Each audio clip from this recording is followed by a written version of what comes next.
Bashers, welcome to Thursdays, Dirk Weekdays. Today we're doing the Thursday Bashers, top 10 drummers, amongst other things. Let's see who's kicking around today. How are you all? We've got the incredible...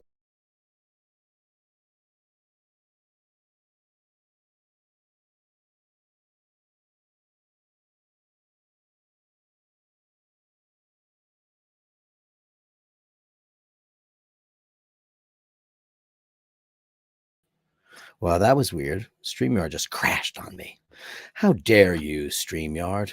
Can everybody hear me? Give me a thumbs up if you got me. I had to actually go back into the studio, and I left. I don't know how that happened, but scary times, scary times. Good evening, all. Hey, so I went to go hit this super chat. Hello again. I know you were shocked that I'm working till 5:30. Everyone should share, upvote, and subscribe. That's amazing. And what do we have for you? We have a little bit of a, let's see, let's give you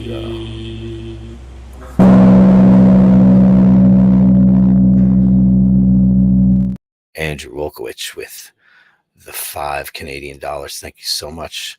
They help a lot, man. Al Benedetti upvoted. Greetings from Cleveland. Hello, Cleveland. Thanks, Dirk. Hey, thanks to you, man. You deserve a gum.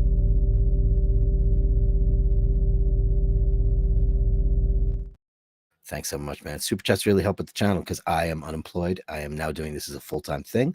I love coming to you every single day to see what's on your mind. Who do we have in the room? We've got Andrew, obviously, Al, obviously. We've got Dean, Vaughn, Nick Sisto, Dean, Vasilios, Billy G, to St. Lou, Selena, hello, darling, Dean again, Bert Dundee, Rufus, and Angelo Minichello. How are you all?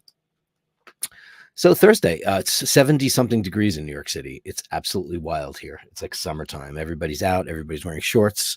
I haven't seen any flip-flops. Thank frickin' God, because you know how much I hate the flip-flops. Those people drive me crazy. Heavy Driver says,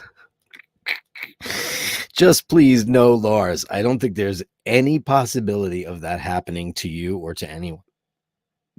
I mean, I'm not a Metallica guy. I get it. I can't believe how big they got considering what they do. I mean, they were one of the big four, the thrash bands when it was called thrash. Now I guess they're just a rock band, right? Because there's so many variations of hard rock and metal.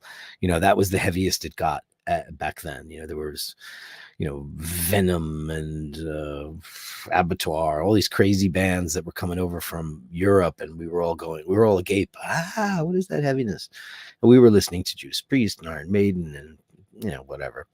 And then the more sophisticated of us were listening to Queensryche and Pink Floyd and the Beatles and all that stuff. But for the metal world, I just can't believe that band was the one that became that big. I mean, because they're a legendary band now. They're up there in the pantheon of the biggest bands of all time. Did you see that stadium tour that they just recently did? What the fuck?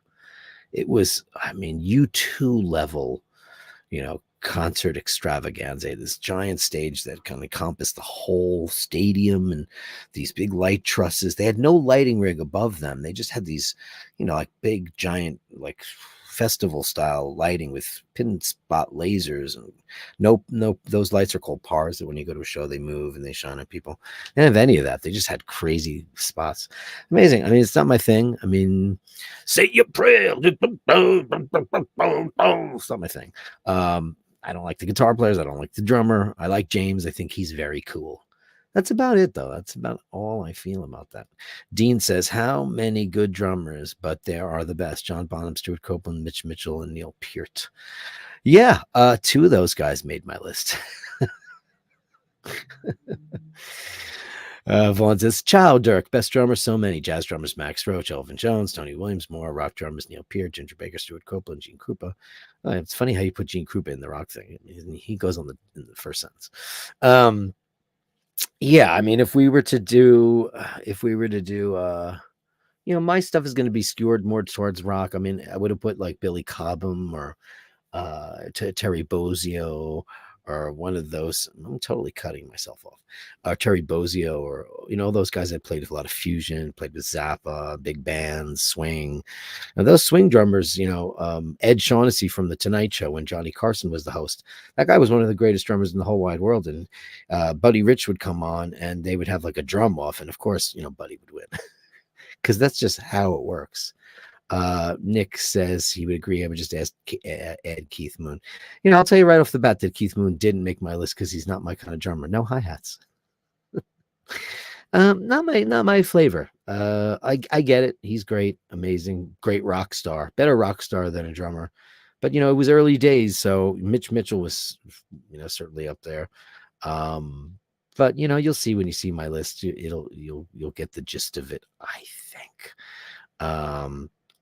Well, tomorrow it's not going to be bass players because tomorrow is classic Bashers with Oshin and I, and he hates when I wax on about music. He thinks it bores you all. I don't know.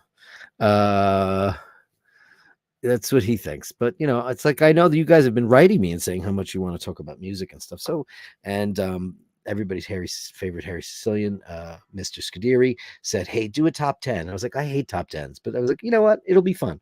And you guys can all chime in and say, Dirk, you're an asshole, which is fine with me. Enjoying a double espresso. Vasilios P says, good evening all. Billy G's here.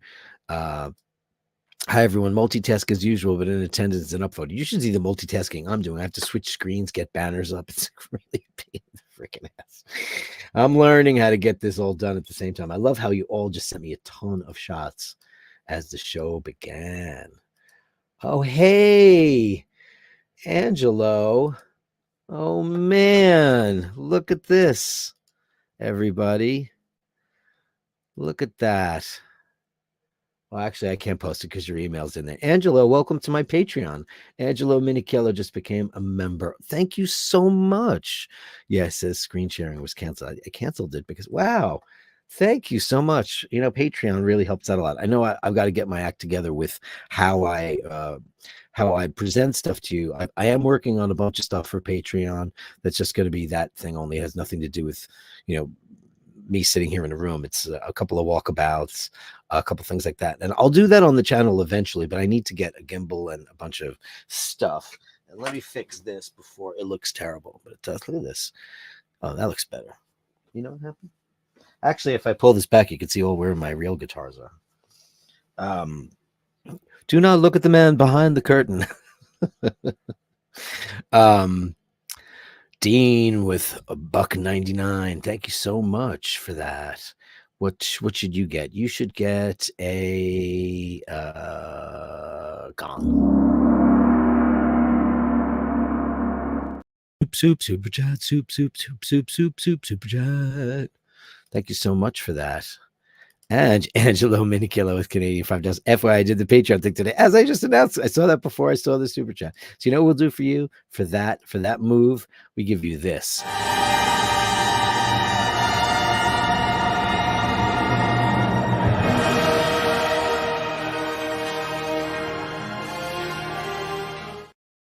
The one and only Mr. Bernstein, whose film walked away from the Academy Awards empty-handed, because I think people are jealous of Bradley Cooper's incredible gifts as a filmmaker, as an actor, as a director. I mean, the guy, I thought that movie was, the only problem I said with that movie before was that they didn't go into enough of his incredible career, what he's written, how important his canon is to popular music. I mean, it's just mind-boggling to me that people thought it was Oscar bait. Oscar bait is when you make a Holocaust movie or slavery movie or any kind of oppression movie, and you have people starving, and you have, it's like Ricky Gervais did in Extras. Kate Winslet was on the set, and they were talking, and they're just extras, and she's like really playful and fun. And she says, yeah, can you believe it? I made Titanic and I made Revolution Road. I made all this. I've never gotten an Oscar. And he goes, well, you haven't made the Holocaust movie yet. And she's like, oh, right. And then the next year, she made The Reader in real life. And who presented her with the Oscar? And Ricky Gervais goes, I told you. and she got her Oscar. I mean, there are certain kinds of films that just the Academy of Motion Picture Arts and Sciences gravitate towards, and like a, a great conductor who is a closet homosexual, cheats on his loving wife. That wasn't enough for them. They want some kind of social, there was no stigma involved in it because he was closeted other than the people who knew. But whatever. DLWC says Steve Gadd, incredible drummer. Did he make the list? Did Steve Gadd make the list? I'll tell you about what Steve Gadd did. He there was like, now it seems like nothing, but being the big Kate Bush aficionado that I am, and Sheen is, and I mean, we're all big Kate Bush fans. She hadn't made a record in, I think it was something like 15 years. I think that's how long it was between the Red Shoes, which was 93, and then so it was 13 years or 14 years between that and Ariel. And who played drums on Ariel? Steve Gadd, Vinny Colaiuta. I mean, those guys, those studio guys, there are guys that people can hire. Shelton, a bunch of guys that are just the pros of the pros. Jeff Porcaro being one of the big ones, Steve Gadd being one of the big ones, Vinny Colaiuta, and a guy that is on my list who played on maybe more records than any drummer in history. And it's Thursday, so it might be a good question for a giveaway. But you could Google it. I guess you could Google it. So it's not exactly an actual good question for that. But the guy on my list was a studio player, and he was the guy that really, I think he played on the Partridge Family and the Carpenters. And I'll talk to you in a minute. Carrie Carpenter later on stopped playing drums on there, and and You're a Dick, and it's Max Boogie Overdrive, and he says Hellblade, and that's Jim Bakke, the lead guitar player of my band Hitman. And so let me see what he said to I'm going to just really quickly pull up my messages, because I messaged him right before my show, and I'll see what he said. Oh, he's driving up to Portland that day. Okay, well, we'll do it next week. We talked about him being a guest on the show, and he said yes, but he said, what about today? And I was like, I have all this crap going on today. Well, maybe we can have a minute or so. The show is only an hour. I'd like to have the hour with him as opposed to having all these, because if he gets on the show, it's going to be a 2-hour show. There's just no way I'm going to keep it to an hour. So maybe that would be great for Tuesday. Jimmy, let me know.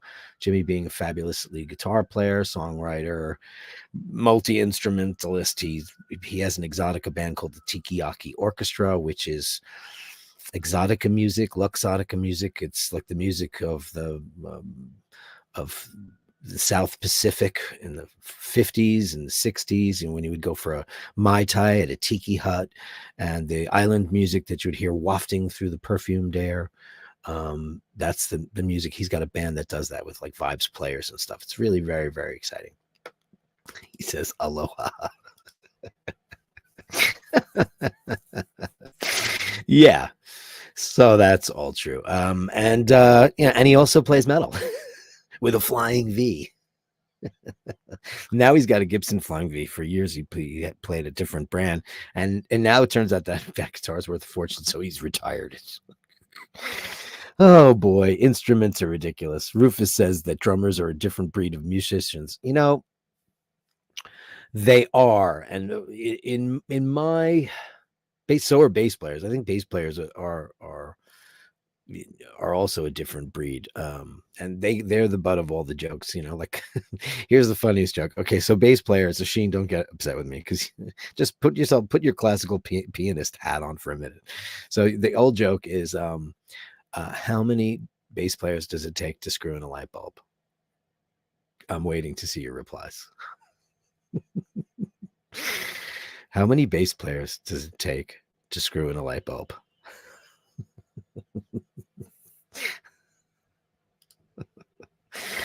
This is one of the funniest jokes I ever heard. The answer is, who cares?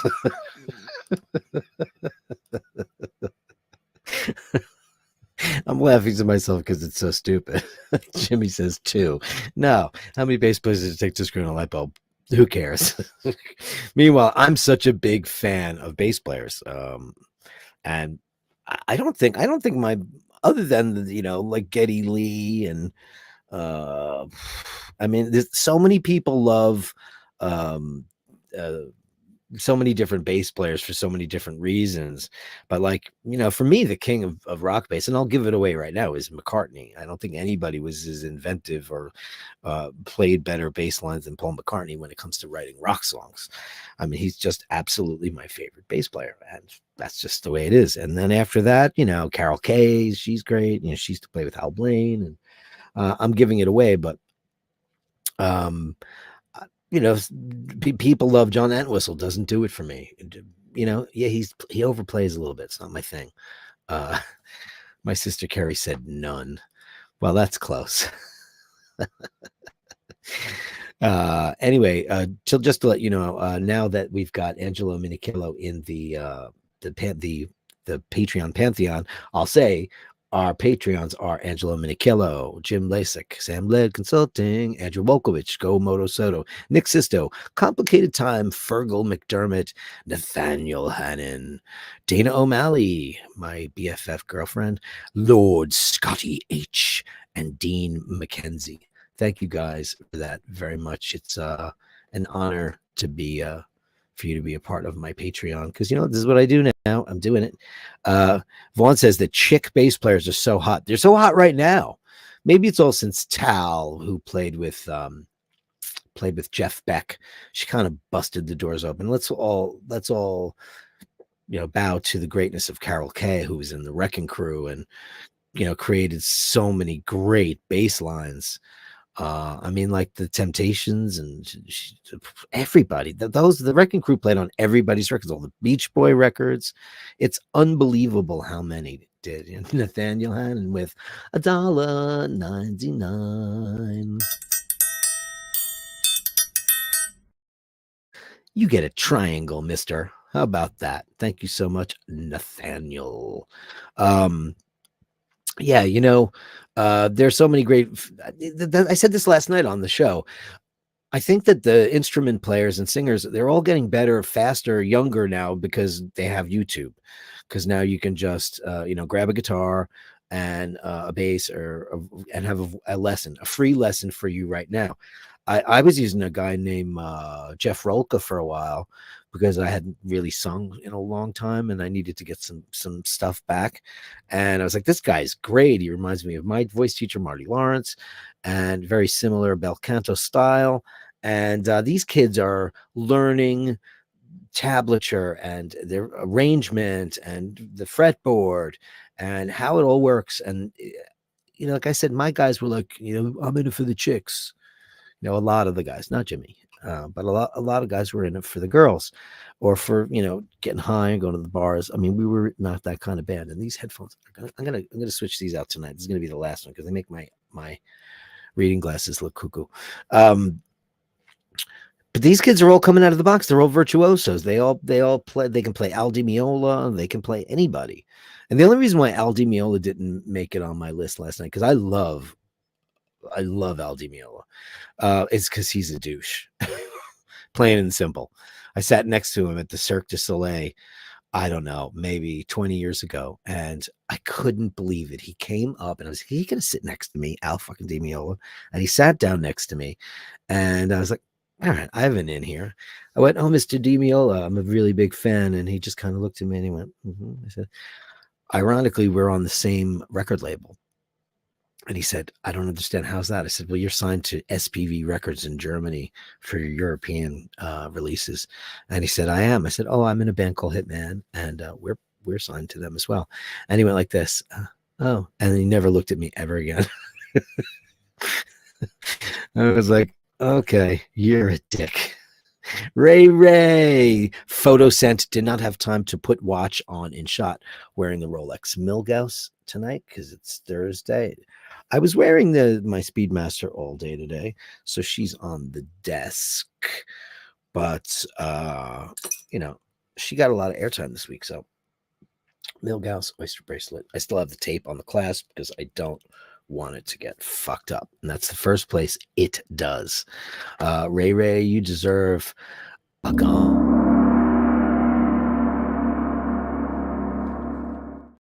Ray Ray living all the way out in winds and wuthering out in the far, far west of Ireland. Um, I'm not going to tell them where. I'm not going to dox you and tell the group exactly where you live. But let's just say it's as far west of in Ireland as a person can get. Ray Ray, thank you so much for the super chat. So what's going on in your world? Let me see. Let's see. Oh, here's Dean said one to screw in the light and the other to hold the ladder so the other guy doesn't falsetto. Yeah. Max Boogie Overdrive says Maka is God. He is, I mean, you remember that old thing where people say Beatles or Stones? Or like, I wouldn't even answer that question because it's ludicrous. Because the Rolling Stones couldn't scrape the dog poop off of the Beatles' shoes. Just you might like them better, it might be your taste, but what the Beatles did was revolutionize the entire palette and tenure of music. It just completely changed the game. With each album and evolution, they created so many genres and subgenres. There'd be no ELO or Queen or, for that matter, or there'd never be any of those, punky bands because they did that and they invented heavy metal with Helter Skelter. And, these guys evolved as songwriters and players to the degree with you listen to the, Please Please Me and all that stuff. It's amazing. And then you listen to Abbey Road and it's just top of their game. And they're 24 years old, 24, 25. Ringo might have been 26. And then they broke up. So it should make everybody look at themselves and just say, well, what have I done today? Because the Beatles finished their career when they were like, in their mid to late. Actually, I think Ringo was 27 and they broke up. So I'm going to start my solo career at 27. Imagine that. They were done already. They became the biggest band in the world.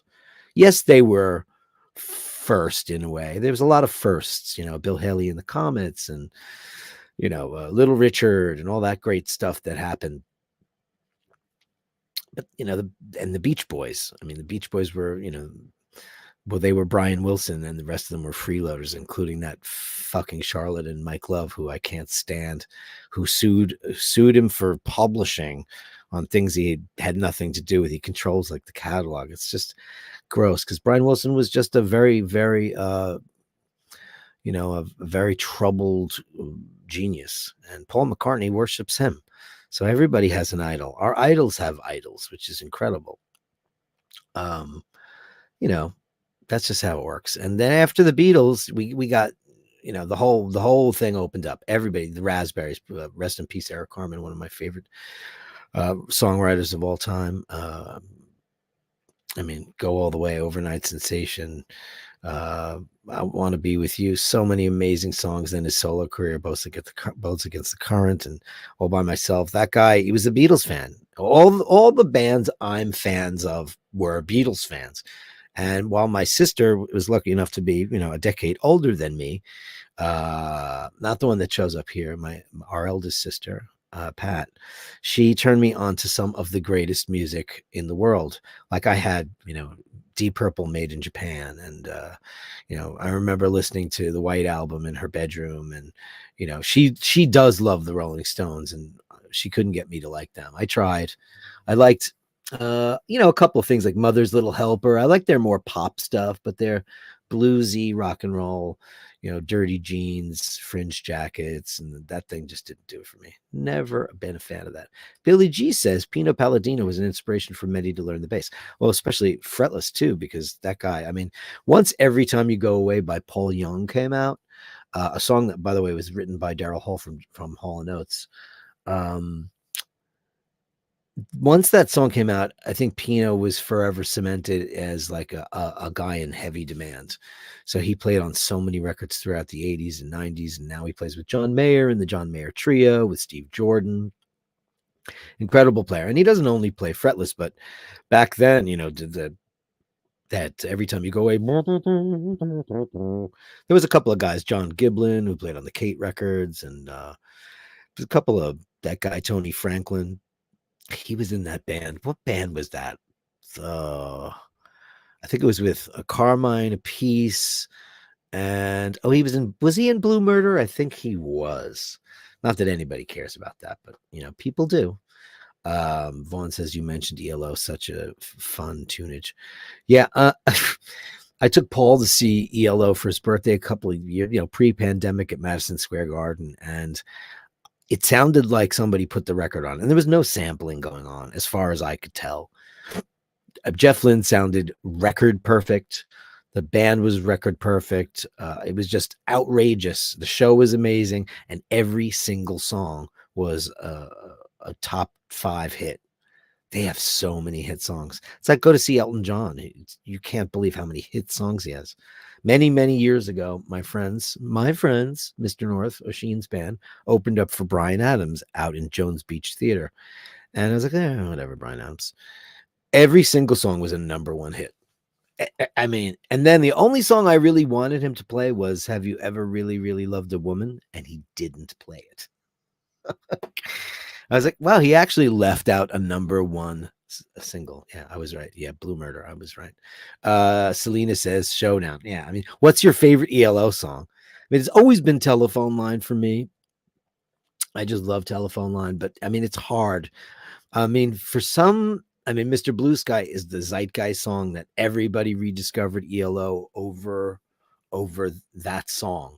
It must have been in a show. It was probably on Stranger Things or whatever. Not to the extent of like Kate Bush or Hitman. I think I told you guys already that Jimmy's got a guy, Max Boogie Overdrive has a guy that plays his songs for us. And he didn't even tell me because I don't think he even knew. The guy he placed us in Stranger Things, and it's like the first song we ever put out called Metal Sport. And it's kind of like our anthem in Europe. When we play there, they all go Metal Sport. And I was getting all these emails. You guys are on Stranger Things. I'm like, no, we're not. And we were. Oh, Living Thing is Jimmy's favorite. Yeah. I mean, it's so hard. It's like picking a favorite Beatles song. It used to be She's Leaving Home. But it's gotta be, and it's not fair to say, but it's the medley at the end. It's of Abbey Road for me, And in the end, doo-doo-doo-doo. I mean, the greatest lyric ever, the love you take is equal to the love you make.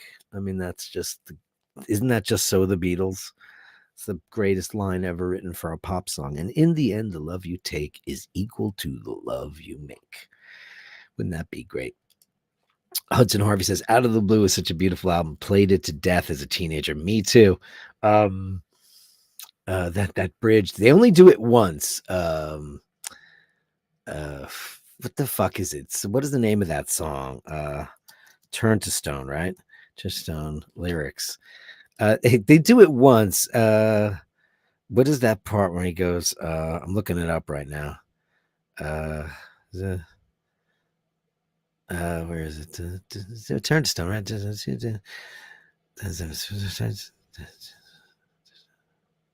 I'm just looking it up.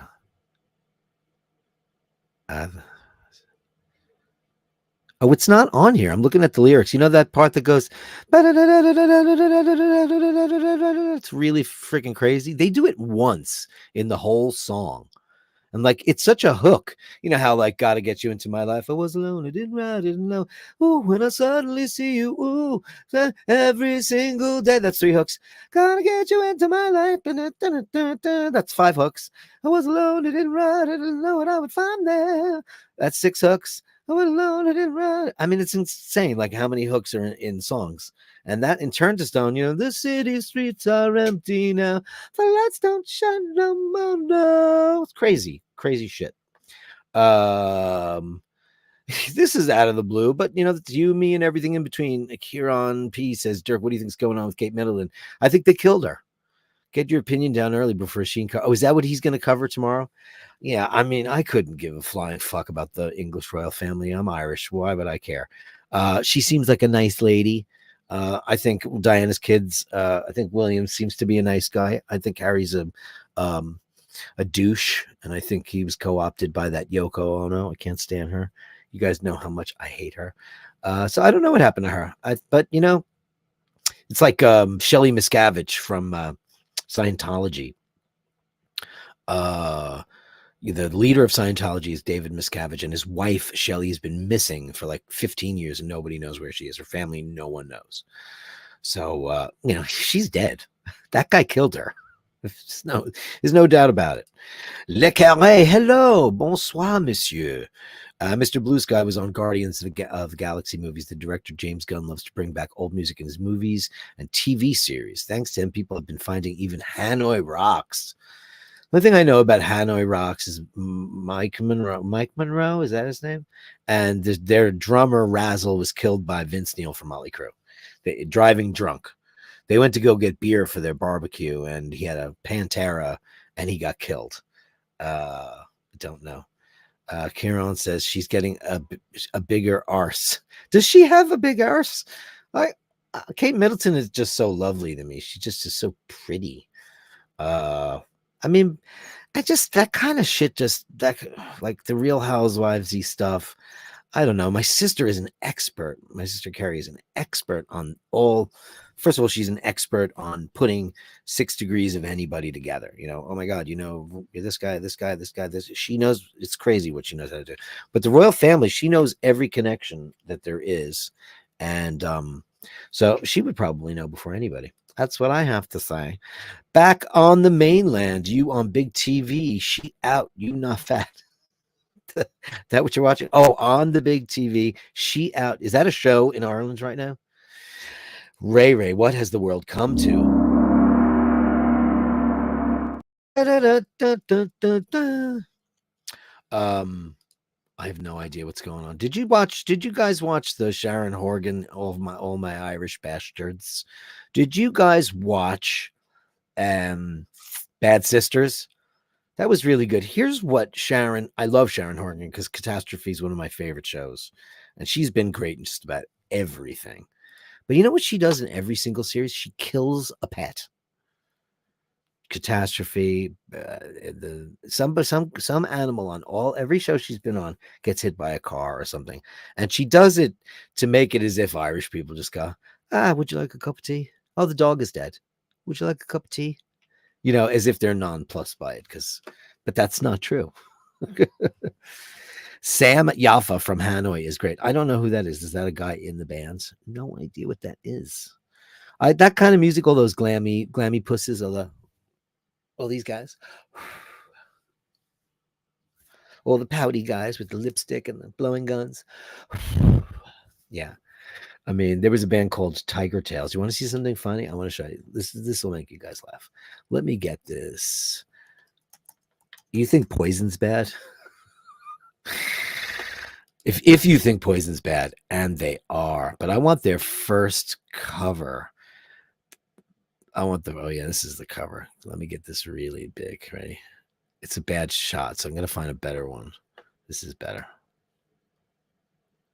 Okay. Yes, it's great. Let me share this with you. Right, Jim? Hilarious. You're going to... This is a band called Tiger Tails. And you think Poison is bad? And all I remember is that one of these guys' names is Pepsi Tate. And another guy's name is Ace Fincham. I don't know who the other guys are. But it's so stupid. Like this was just the worst of the worst. And I'm sure they were terrible. There was like, Poison, who we played with. And I've told you that story a million times. We played with them more than once. No. Because they blew up fast. We played with them on their first tour and they were playing clubs. And then all these bands like what was it? Brittany Foxes and the Tiger Tails and that shit. Jimmy's laughing because we used to laugh at this in the rehearsal room all the time. It was like, that guy's name is Pepsi Tate. And Ace Fincham. And there was like, can you look more like, I mean, they were drag queens. People were just drag queens back in the day. It was just horrendous. Are they hairdressers? Right. That's you'd be Mr. Ray Ray. When I went, my mom used to go to the coiffeur, in the 70s. She would go to the hairdresser, and the hairdresser would always be like, Mr. Raymond. Mr. Raymond is ready for you.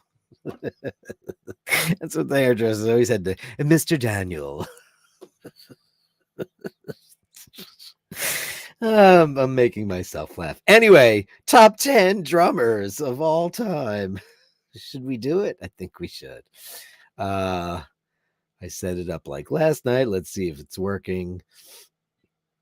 Okay, so who is going to be my guy at number 10? It's going to be Phil Collins, who I absolutely love. It's going to be him. You know why? Because Phil Collins is a great drummer. People think of, Against All Odds and all that shit. And yeah, he was a great pop songwriter, but he's a monster drummer.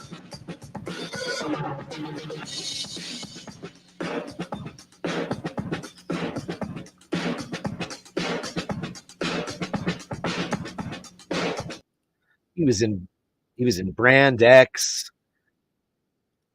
He was in Brand X, Genesis. The guy gets no credit. He's a lefty. He's a groove machine. Fucking fantastic drummer. I love Phil Collins. My next guy, yes, he made the list.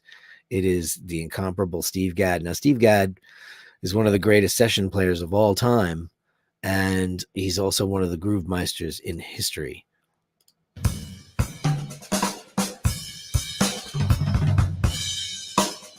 Fucking effortless. All right, now we're going to check out the... And that's Rick Beato. And we don't care about that. So let's get rid of Steve Gadd. Steve Gadd. There's very few clips that he plays with so many big people that I was afraid I was just going to get yanked down. My next guy is a guy you might not know. And if you don't know, I'm going to do you a tremendous service and let you know who he is. I think he is the greatest living rock drummer. He's a jazz trained drummer. He's the greatest. I think he's the greatest rock drummer right now.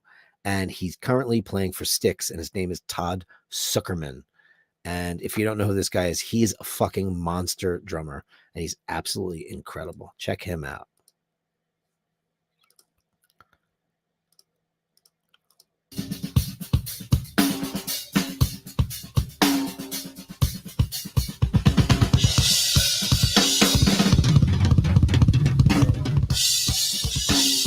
Traditional grip.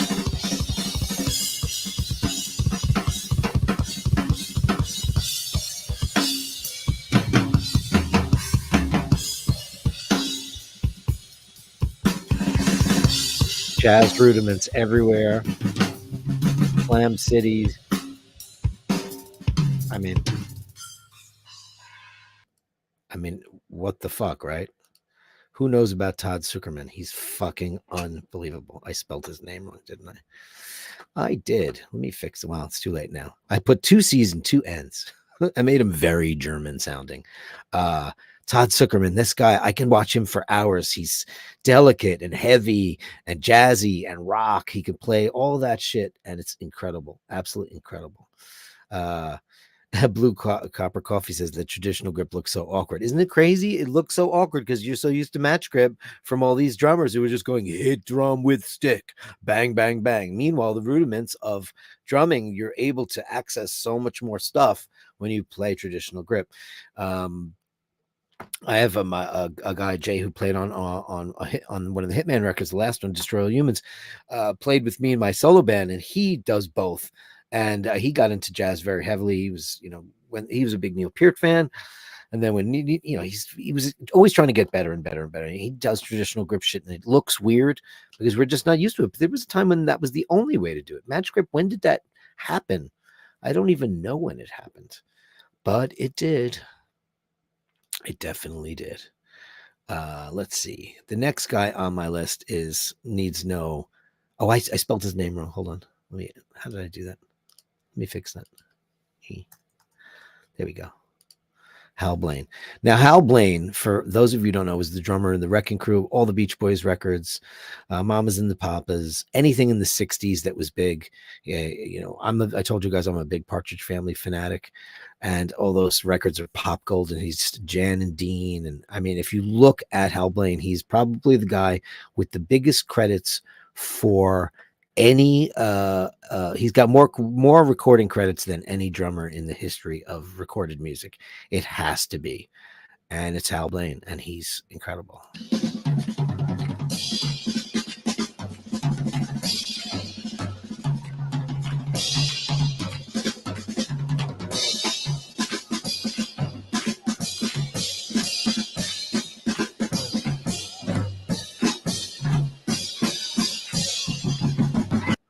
And if you couldn't get Hal Blaine, you got nobody, because everybody wanted Hal Blaine. He was just that good. My next guy is a little bit low on the list, I think, than people would expect out of me. But he's there for a good reason, because I like the guys in front of him a whole lot better. And that's the great John Bonham. And listen, I get it. John Bonham has influenced more drummers than probably maybe even Ringo. And it's what that guy did was just incredible. And here's a little clip of him, because I wouldn't dare put Led Zeppelin on here, because you know that this channel would be shut down in a heartbeat.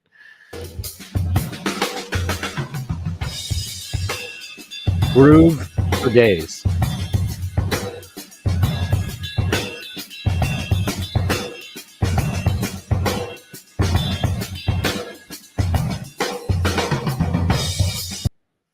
And we all know what song that is. John Bonham. I love him, but like Zeppelin, the problem with Zeppelin is like that's the Purdy shuffle. So he didn't even come up with that. He's a great drummer. That he needed few mics in the studio. It was all kind of like 4 mics in on the whole kit. He was just incredible. Revolutionized rock playing, and I get it, but I like a couple of guys a little bit differently, and a guy who plays a lot like him but also plays traditional grip is my favorite guy from that era, and that is the incredible Cozy Powell.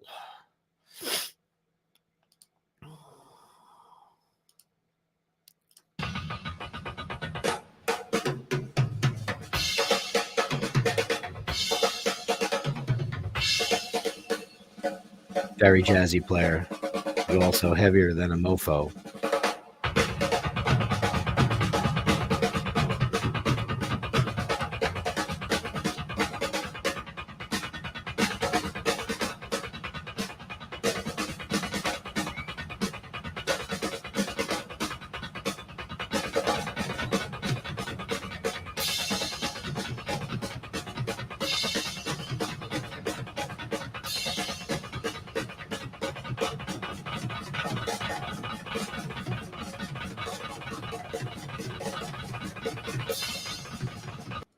Well, you get the idea. Fucking incredible.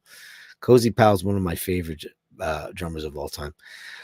Blue Copper Coffee says, is Ginger Baker on the list? You'll have to wait and find out. Yeah, Chester Thompson's a great player, but he's not Phil Collins. I like the guys that started it all.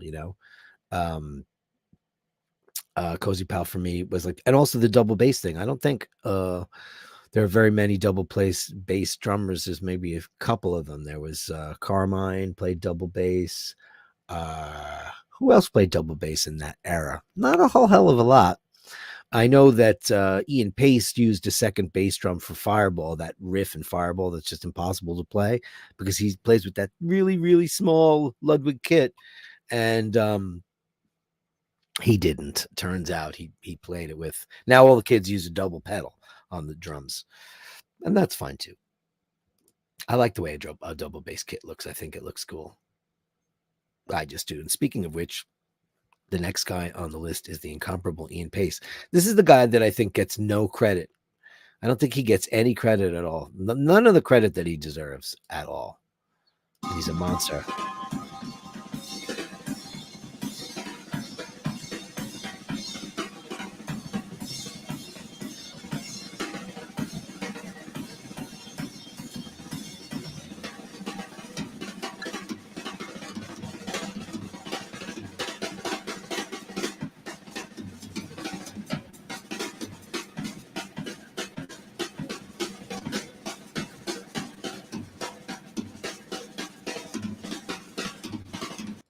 Now, if that's not Barney Rubble, I don't know who is.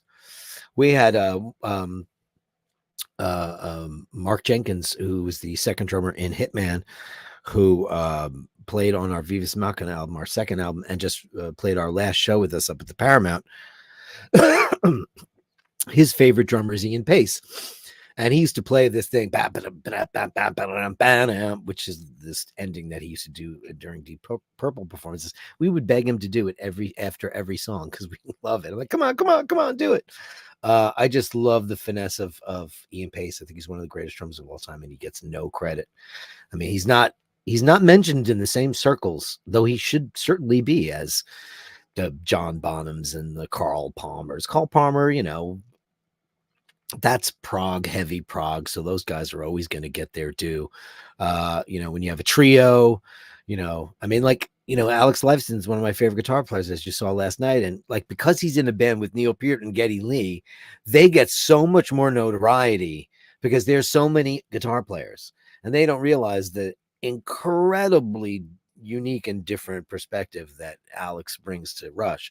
They had a regular run-of-the-mill guitar player, they would not have sounded anywhere near that unless we wouldn't have the chord.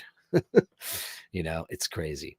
I just think that Ian Pace is one of the greatest ever, and I just love him. Okay, who is the next one up for bid? Well, here you go. This is at number. These are not numbered, by the way. These are just the guys I love, and of course, it's Ringo.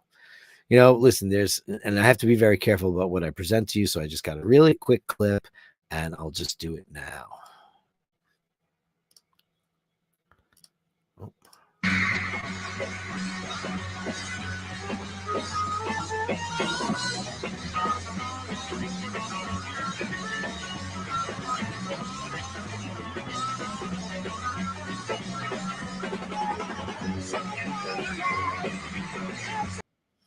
Ringo Starr, the guy that invented playing drums for a song. Yeah, they could have had a lot. They could have had, Pete Best or any of the other smokers in that time. But Ringo was the guy. He was the famous guy because he could sit in with any band and make it perfect. And Tom Voss says, who's better, Ringo or Pete Best? Well, Ringo. Obviously, they fired Pete Best.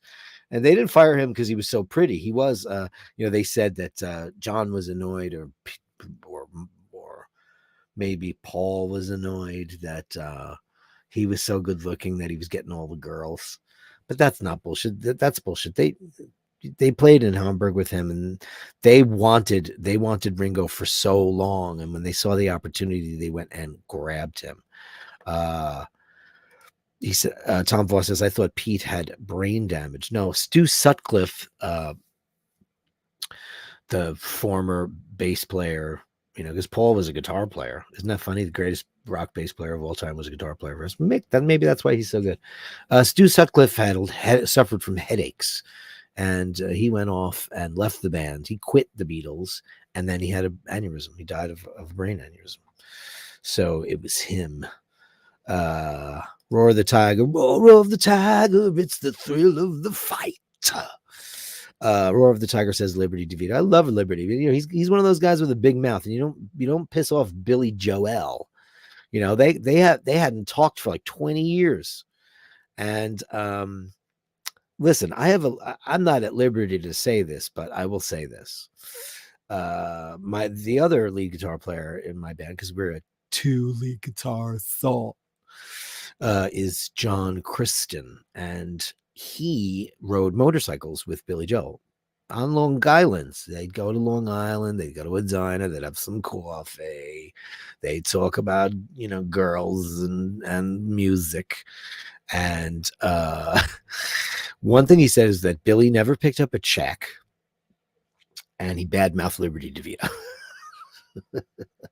He goes, can you believe that guy says I have a drinking problem? I think that both of them have sought a way into sobriety. I know that Liberty DeVito has been quite contrite about things, and I believe they're talking now, which is nice. He's got a guy in his band named Chuck Burgee, who was in Ritchie Blackmore's Rainbow for a while, and his brother was he the Sentinel? Richard Burgee?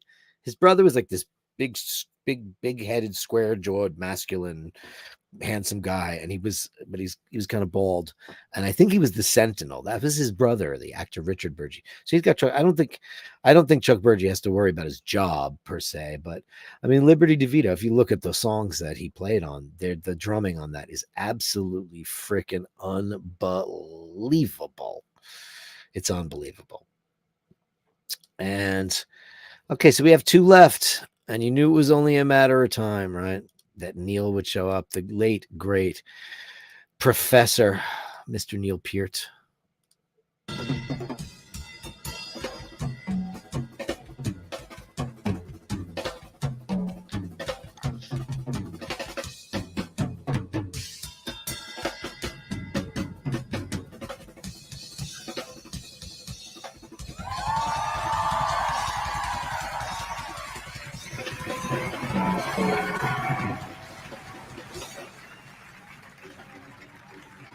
I mean, what isn't wow about him? And he wrote their lyrics.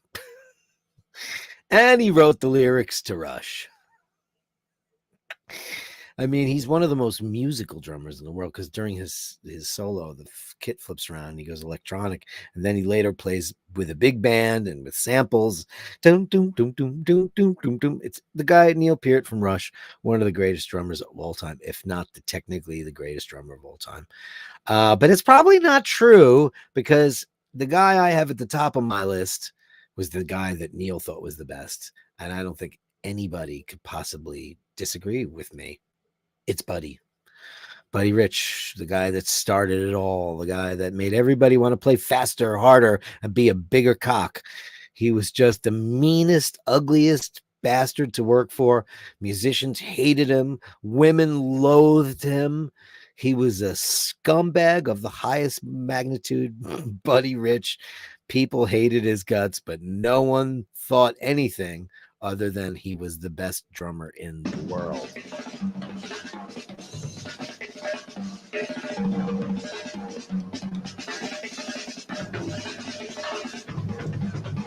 What is that?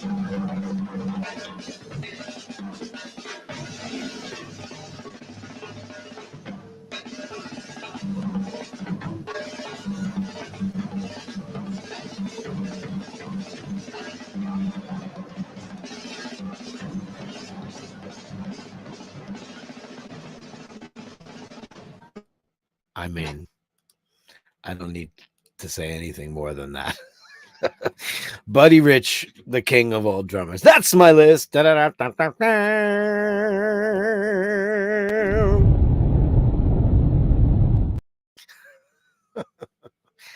Rich. It doesn't, I mean, listen, it doesn't get showier, it doesn't get faster, it doesn't get any of that stuff. And this is a guy that was playing in the 40s, 50s, and 60s. When he was a kid, he was Traps the Wonder Boy. He played vaudeville. Or vaudeville if you're from Queens. If from Long Island, you say vaudeville, not vaudeville. But this is a guy that has been playing his whole life, and he's just a mean junkyard dog, and that's about it. Roar of the Tiger says maybe it's because I lack the chops, but playing solos to me less important than creating and keeping a pocket. Also following the dynamic. Well, of course, that's what everybody wants in a band. I'm just using that to be flashy. All the drummers in my list are all guys that play for the song pretty much because those are the drummers that I like. And you just, when it comes to what drummers do you like, you got to put up some kind of solo just to show what they do individually. But no, every band and every artist is looking for the drummer. They can have chops and that's great. But if you come in and you have one guy and he plays the perfect pocket on a song like Steve Gadd does, I mean, that's it. Once you get a guy that fills the pocket perfectly, then that's the guy you keep. And that's fact, Jack. That's just how it works. Yeah, I love Stuart Copeland. He's just too frenetic for me as a person and as a drummer. I understand why Sting and him didn't get along musically. It's because he is a guy that steps all over the singer. He is, wow. He can't stop himself. He can't stop himself when he's talking either. Ritalin would have prevented a Buddy Rich. Isn't that true? I bet you if they had Ritalin back then, they probably would have given it to him, you know? Ray Ray says that Animal, you know, I almost chose a video where Buddy Rich plays with Animal, you know, and I didn't. Anyway, thanks so much. Okay, time for viewer shots. Let's get to it. There's nothing to it. Let's start off with Hudson Harvey taken at this was last night. Sorry. There's another pint. I saw the pint and I went, wait a minute. I got 2 pints in a row. Ray Ray, you're up. And it is a pint of Guinness in the west of Ireland. The Brittany Ferries. They're the Brittany Ferries. They have them on the west. Where do they go? Do they go to the Aran Isles? Do they? That looks like a perfect pint. Perfect pint. Now the big challenge in Ireland is when you take your first sip of Guinness, you have to get it to the middle of the G or the U. Like you have to get it. It's got to be perfectly straight in the middle of that. That's how you know that you're a Guinness drinker. I am a 1 Guinness drinker, and then I'm done. It's very heavy for me. When it comes to beer, I like very pussy shit. I don't even know what this is about. So I'm going to read this email before I send it to you. Dirk had to watch this week's shows after the fact. Okay, I don't know what this is about, Angelo, but since you're my new Patreon, I'm going to show it to the world, and it's a guy. I get it now. He's an engineer, a music engineer. He's got like a Yamaha digital console, and he's got an automatic rifle. And I don't know guns, so I don't know, but is that what a Uzi looks like, or AK? I don't know. I don't know. One of you gun people out there, tell me, because I don't know what that is. But that's insane. Look at that. He's mixing a show. Is this like North Korea? It might be. I don't know. Or the Philippines. That's really, really crazy. Al Benedetti, what do you got for us today? Oh, hey, here we go, guys. Time to talk watches. The end of the show is always about watches, pretty much. What do we have here? We have, look at the Tudor on their fake Jubilee bracelet. What do they call that? What does Tudor call? I know that the Tudor is Rolex. We all know that. That's a very beautiful watch, though. I've come to really like the Snowflake hour hand. I didn't like it at first, but I really like it now. Now, if I was to go Tudor, that would be the direction I'd go in because it looks like an Oyster Perpetual. I love the Jubilee bracelet. Looks aquaterry, which I of course love those too. It's beautiful, man. Thank you for that. And the next one, look, it's a second shot. Let's blow that up. Looks great on your big manly paw. Look at that. What is that? A 40 millimeter? Looking perfect on you. Thanks, buddy. Great shot. Pretty watch, green dial. My friend Mike Musakitis, who is a big Rolex guy, he's got a roulette dial, date just, and he's got a president on an oyster bracelet. Very hard to get a Rolex president on a oyster bracelet. He just doesn't like the president bracelet. I think I mentioned that today. He was showing me pictures of some old, 1960s Seamasters in like pale translucent green, and they were beautiful. And those, I've been talking about them for the last couple of weeks. They can be had for a song, and I don't want the prices to go up, but people are really starting to collect them now, and it's really happening. Dean McKenzie, who is a Patreon, thank you so much for your participation. Look at this. His friend's new cat. Oh my God, how adorable is that? Look at this kitty. There's going to be about a year of home wreckery. That thing is going to wreck the house, pee all over the place, scratch the shit out of you, terrorize the dog, and hopefully terrorize the children. What an adorable beast. Thank you for that. Thanks, Dean. You know how to get to me. Just send me dogs and cats. Toussaint Lou. Oh, look at this. What do you got going on here? I love this. Toussaint Lou's got a... Let's bring it up. Oh, wow. Look at that. I don't know what brand that is, man. It's not in my wheelhouse, my knowledge wheelhouse, but it's beautiful. It's definitely a diver of some kind. Look at the knurling on that bezel. That is absolutely crazy. I love the hour markers. That must be a loom machine. Wow. Wow. That's incredible. Merci beaucoup, Toussaint Lou. That's really great. Thank you for that. Where did I lose my place? I did. Okay, the next one is Ken Fishy Watch. Oh, this is great. Isn't this the Starkist tuna guy? Oh my god, I want this watch really bad. Oh my god, look at this thing. Who made this watch? It's Swiss. It says Swiss parts on it on the bottom. It doesn't say Swiss made. It says Swiss parts. I love your emerald sweater, your jumper. Look at that. That's Charlie the tuna. Isn't it weird that we like let's fall in love with Charlie the tuna because that's when he's on the can of the meat. let's let's make him adorable and eat his kind. I just don't get it. But that's what the kids are like. I love Charlie the tuna. I want a tuna fish sandwich. That watch is cooler than fuck though, and I would wear that like a mother because that is beautiful. The Charlie the tuna watch. Wow. Oh, Jim Lassick. Jim Lassick, $4.99 heading north to Upper Michigan. Can't hear or see you all. Have an awesome weekend. Cheers, brothers and sisters. Hey, Jim, you will be missed.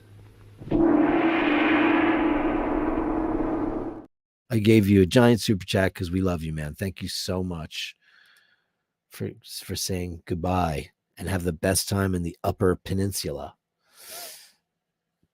Great. So let's stop the screen share. And that, thank you so much. I'm going to go look for that Charlie the Tuna watch now because I really want it. Now we've got, this is a video. Is it a video? Nobody's ever sent me a video, have they? I don't think they have, but I could do it.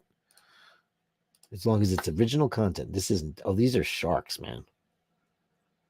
Oh, that is fucking enormous. Can everybody see how big that is? I think I would have a heart attack if I saw that. Oh my god. It looks like a 747. It really does. It looks like a 747. Wow. Steve McDonald. Spaghetti-O with 2 times Speedmasters. Of course, this Omega Seamaster Professional and the Omega Seamaster Automatic with a date window at 3:00. Now, I've talked about this a million times. These watches are very, very affordable and they're beautiful. And they've got, Valjoux movements, most of them. These are really highly collectible watches. I have an Omega Speedmaster Automatic myself, which is known as the Speedy Reduced. It's a 39 millimeter watch. Of course, the Professional's a 42 millimeter. It's a much bigger watch. So this is suitable. While the Rolex is a 40, but of course, I've got the Moon Swatch. I don't have a Professional. I'm going to get one. That's you guys know what I want. The 60th anniversary Speedmaster. That's my favorite watch of all time because I love the CK2915, and it is basically the same watch, just made newer without the 321 movement. Of course, it's got the newer iteration. We got the 861, then the 1861, then the 3861. Yeah, these are great. Get them while you can because you know what, kids? All those TV dials, the Omega TV dials, the Omega Seamasters, the DeVilles, and the Omega Speedmaster Automatics, you can get them still. They've gone up in the last year. They definitely have. But do yourself a big favor and try to get a hold of them while you can. They're beautiful watches and they're gorgeous. They're Speedmasters. They're just not moon watches. Big freaking deal. And they come in so many different varieties and iterations. Yeah. And if I was to, let me see if I can. Do you have the spec on that? It's a steel Speedmaster Automatic. Oh, it's the old dot, so it's probably going to be a 2671 or the new one. I'm not going to guess. I could if I had my little chart up because I don't know the old ones very well. I know the obvious ones, but not that one. Thank you so much for that. Love it. Get one of those. Get them while they're hot. Oh, wait a second. There's more. Shit. Sorry about that, buddy. You got another shot in there. Let's get it. Let's get it while it's hot, people. Woo, people. Speedmasters tonight are so hot. How hot are they? Oh, this time he's got a Victorinox. Now, this is an affordable watch that looks great. This is the people that make Swiss Army everything, right? Very legible three-hander with a date on a leather strap. That looks to be, it looks like you got a big meaty paw on you. So that's probably a 40 millimeter watch or a 41. Looks like it's got some serious lume and it has the chemin de fer, the train tracks going around the right in front of the Riholt. The Riholt. Beautiful. Thanks for that. I love it. You know what? There's a lot of watches out there. Just don't buy like Michael Kors watches or fashion watches. Buy a watch from a company. If you don't want to buy Rolex or Omega, or Tag or Audemars Piguet or any of the brands that are super famous for making watches, there are watches like that out there, and they're beautiful and they're affordable. Why not get one of those? And to close out the show, we have a Starbucks. The ceramic. Oh no, the Cermet. I guess it's called now, right? It's the Cermet or the Starbucks. Let's just call it the Cermet, meaning it's a ceramic Kermit. Uh, it's really cool. And the Hulk, of course, is all green, and this one has got a black dial. It's just it's a Submariner with a colored bezel, as the pontiff would say. Great looking watch. Great looking on your wrist. Great looking in the water. Thank you so much for that. Roar of the Tiger with the $5. Just saw some interesting interview where I don't know who it is. One of the guys in Survivor was talking about why they fired their original singer, the guy who sang the Rocky theme and all that shit. What is it called? Whatever that's called. The Rocky theme. Eye of the Tiger. And then they got Jimmy Jameson, and he was really mean. He's like, that guy was a shitty frontman. He sucked. I didn't like that guy. Like, don't speak like that in public about people. I went off about somebody the other day that did that. I just think it's so shitty to air your dirty laundry about people that you might be having a thing with, because it's like breaking up with your girlfriend and saying, "Oh, she's a dirty slut. I hate that cunt." Blah blah blah. Then everybody goes, "Yeah." Torches come out, and then like you get back together again. You're like, "Oh, by the way, Allison and I are engaged." Wait a second. I thought, what happened to Rebecca? Yeah, well, she was a who. I just met her at the strip club. And, Allison, we're meant to be together. We're meant. So we're engaged and she's having a baby. So, yeah, we're going to go have a wedding. We're going to do that in the Old Westbury Manor. Well, Leonard's a great neck. For anybody who lives in the New York area, that's called the Wedding Factory, and it's hideously bad. So Roar the Tiger said years ago, saw Charlie Watts at the Blue Note with a band of jazz musicians from the UK. I remember when he did this tour. Never saw him so happy. Be the way, thoughts on Kenny Aronoff. I love Kenny Aronoff. I love all his work with John Mellencamp, and of course a host of other people. But I love most about him is he's a drummer's drummer. I also could have put so many other drummers on the list that are also great session players. Now, I think he's considered one of the best session players in the world now, Kenny Aronoff. But, he's just an amazing guy. He talks about how he quit drumming for a while to get his skills back up. Somebody fired him. I forget who it was in particular, but that was, really bad. So, yeah. So anybody, for your pictures for the rest of the week, I've got a show on Sunday, of course, and that starts at 3:00 because it's better for everybody all around. You send your emails to basherdirk@gmail.com, and I will share your world with my world. You show us your life, I give you the world. Love to show it. Send you pictures of your watches, your dream watch, your grail watch, your mother's watch, your car, your kitty, all the stuff that makes this community so fun. And everybody here is so damn nice. So send it to me.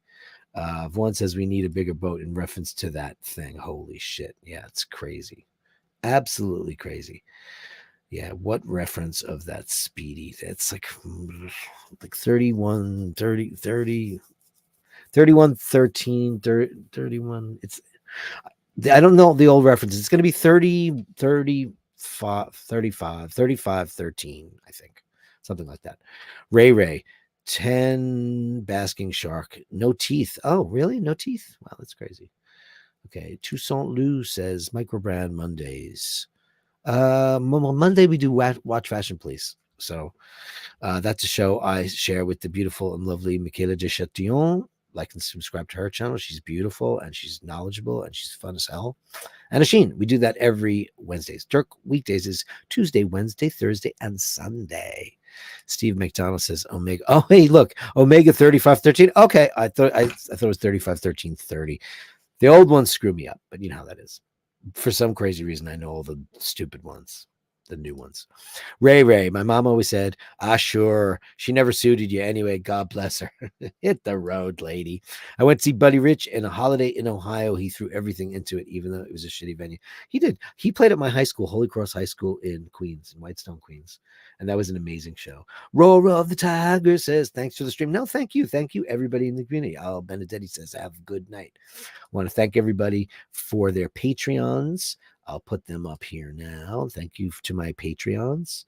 And also to Al Benedetti, Andrew Wolkovich, Dean, Angelo Michello, Nathaniel Hannon, Ray again, Jim Lazick, Roar of the Tiger for your super chat madness. Wonderful people. We had a light night tonight. Not the where were all the Bastards tonight? We had half the Bastards we normally have. But I love you all anyway. Remember, basharddirk@gmail.com. Send all of your pictures to me, and I will try my very best to get all of them. I won't try. I will do it. I will absolutely do it. But until then, remember to hold the door open. Remember to say please and thank you. And whatever you do, don't be a dick. Unless, of course, the person you're dealing with is a total cunt.